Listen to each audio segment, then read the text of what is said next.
interaction.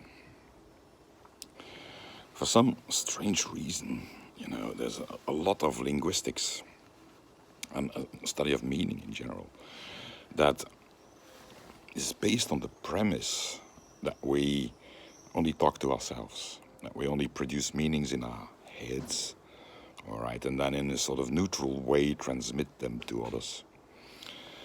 I'm afraid that's wrong. I'm afraid that's very, very wrong. In the sense that whenever we communicate, we interact. We interact with other people, and that's an action. So we do things.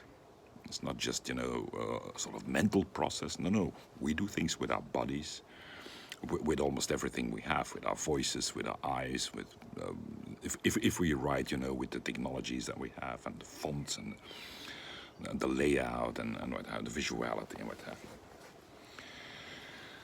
And we don't just do this. I mean, we do it in view of the other.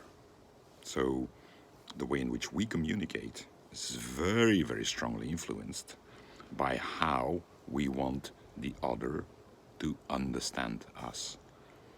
So we will adapt and adjust and select and make choices, all right? The resources we have on the basis of the way in which we want others to understand us.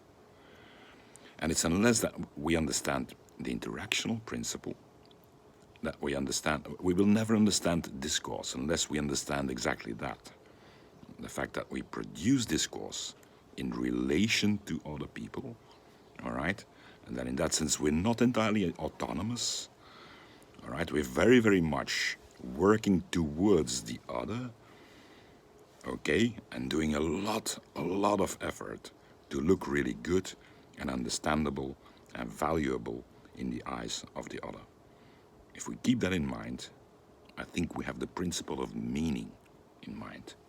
So don't forget this.